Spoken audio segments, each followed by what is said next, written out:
Center, tepatnya di ruang rawat inap, Katin dan perawat asosiatif beserta kepala ruangan sedang berkumpul di ruangan perawat SIP pagi jam 9 saat itu.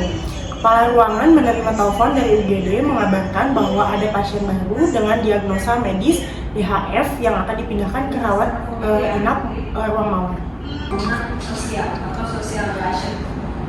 Selamat pagi, dari ruang mawar dengan perawat Evi. Sebentar ya Sus, saya tanyakan dulu pada perawat yang bertugas. Setelah ini saya telepon kembali ya. Baik.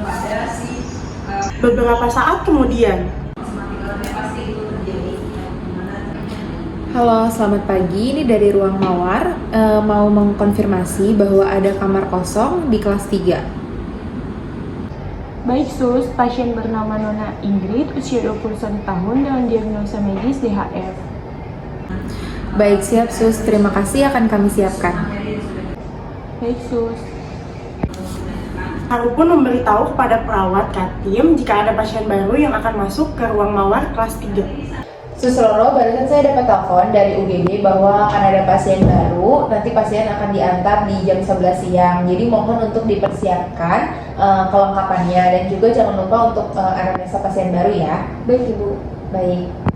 Haru pun pergi meninggalkan seorang perawat dan menuju ke ruangan Katim menyiapkan hal-hal yang diperlukan dalam penerimaan pasien baru. Di antaranya perlengkapan administrasi, lembar pasien masuk rumah sakit, lembar pengkajian, lembar inform konsen, sentralisasi obat, nursing kit, lembar tata tertib pasien, lembar serah terima dari ruangan lain. Nita begini, nanti di jam 11 akan ada pasien baru. Tolong disiapkan tempat BT di kelas 3 ya Sus. Baik Bu. Perawat Nita pun meninggalkan ruang perawat dan pergi ke ruangan kelas 3 untuk mempersiapkan tempat tidur pasien. 10 menit kemudian, Katim pergi ke ruangan kelas 3, tepatnya di bed pasien dan bertemu perawat Nita yang sudah di dalam sebelumnya untuk memastikan apakah sudah siap dan membicarakan berkas perlengkapan penerimaan pasien baru. Bagaimana Bu, berkas-berkasnya sudah siap? Iya sudah, ini juga nursing kitnya bila diperlukan ya Sus Nita. Ya bagaimana dengan bednya, apakah sudah siap? Sudah siap Bu. Oke, baik. Haru pun menuju kelas 3, tepatnya di bed pasien, menanyakan kembali kepada Katim tentang kelengkapan penerimaan pasien baru. Bagaimana Suster Loro dengan kelengkapan pasien? Ini sudah lengkap Ibu, silakan dicek ya Bu. Oke. Dan ini nursing kitnya bila diperlukan ya Bu ya. Oke. Bagus, kalau begitu kita tunggu. Mungkin sebentar lagi pasiennya akan datang. Terima kasih untuk bantuannya ya. Baik Ibu. Pelaksanaan penerimaan pasien baru. Pasien Nona Ingrid datang ke ruang kelas 3 ke bednya dengan memakai kursi roda diantar oleh perawat IGD dan ibu pasien. Haru, Katim, dan perawat asosiatif menyambut kedatangan pasien dan keluarganya beserta perawat IGD. Selamat pagi Sus. Pagi. Saya perawat Bella dari UGD mau mengantarkan pasien saya. Oh iya, baik. Ini atas nama Nona Ingrid ya? Iya Sus, benar. Oke, baik, perkenalkan Mbak, Ibu, saya di sini perawat kepala ruangan yang ada di ruang mawar. Nama saya Evi. Nanti untuk pemeriksaan dan juga perawatannya yang lebih lanjut itu akan bertemu dengan perawat Roro dan juga perawat Minta. Nanti akan ke ruangan ya. Baik-baik. Terima kasih ya. Katim meminta tolong kepada perawat Nita untuk membantu pasien untuk dipindahkan ke tempat tidurnya. Suster kita tolong bantu Nona Ingrid pindah ke bed ya. Baik Bu. Mari Bu.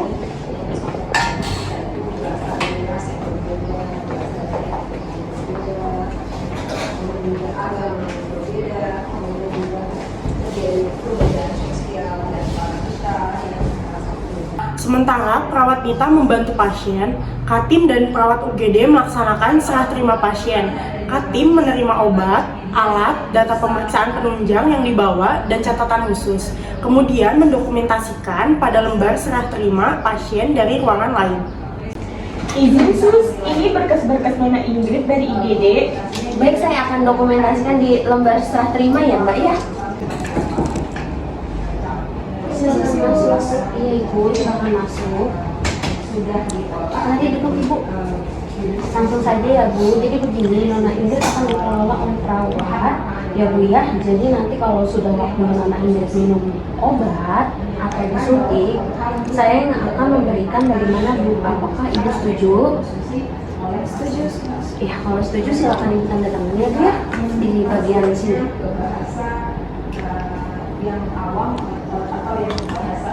Oh ya, ini sus obatnya.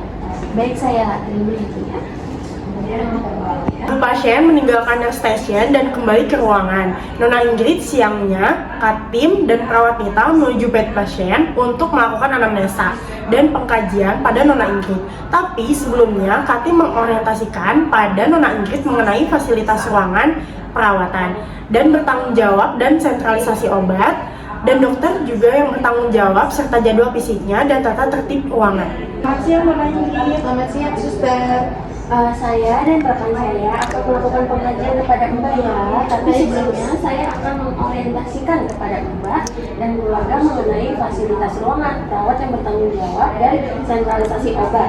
Dokter yang bertanggung jawab juga serta jadwal fisiknya dan tata tertib ruangan. Tujuannya untuk menjaga kenyamanan Mbak dan keluarga ya. Waktunya sekitar 20 sampai 20 menit dan dilakukan di ruang ini. Apakah Mbak Ingrid bersedia? Bersedia, suster. Ya, langsung saja ya. Pertama, saya memperkenalkan fasilitas di ruangan ini. Di sebelah kanan atau kiri ada lemari kecil, bisa dipakai untuk menyimpan pakaian dan keluarga. Di bagian sana ada kamar mandi juga, Ibu bisa mandi ya Bu ya.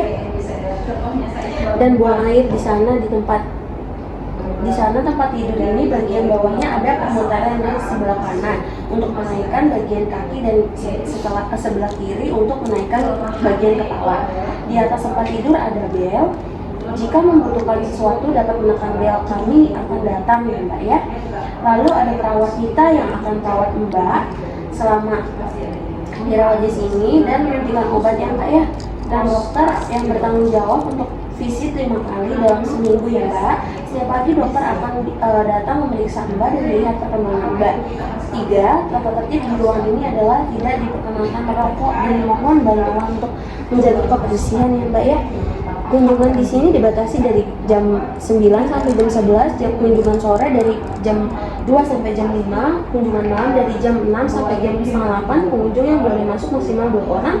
Jadi apabila ada kerabat yang menjenguk lebih dari 2 orang, di depan disediakan tempat duduk ya Mbak ya, untuk menunggu menjenguk secara bergantian. Jadi sebelum dilanjutkannya ada yang ibu atau Mbak tanyakan? Tidak ada, suster. Baiklah, selanjutnya di sini saya yang akan melakukan pengkajian Bu. Di sini saya akan bertanya terlebih dahulu apakah ada keluhan. Ayo. Bagaimana tadi persiapan penerimaan dan orientasinya? Tadi sudah dilakukan ya Bu ya, alhamdulillah berjalan lancar. Baik, terima kasih atas bantuannya. Mohon untuk lebih baik lagi ya. Baik Bu, terima kasih ya Bu ya. Selamat pagi Ibu, apakah ini benar dengan Nona Ing? Benar, sus. Nah, di sini saya perawat Nita dan perawat Bella yang pagi ini akan memberikan sedikit informasi kepada Ibu dan kepada Nona Ing dan keluarga mengenai cara perawatan Nona Ing nanti setelah pulang dari rumah sakit ya Bu. Nah, di sini sebelumnya apakah Nona Ing atau Ibu sudah tahu mengenai penyakit yang Nona Ing alami? Sudah tahu suster, saya menderita penyakit demam berdarah atau DHF dari gigitan nyamuk. Itu saja suster yang saya tahu.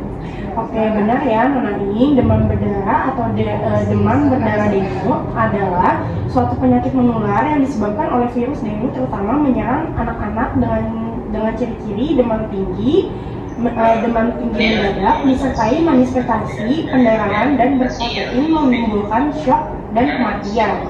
Demam yang tinggi terjadi secara mendadak dan terus-menerus selama 2-7 harian tanpa sebab yang jelas.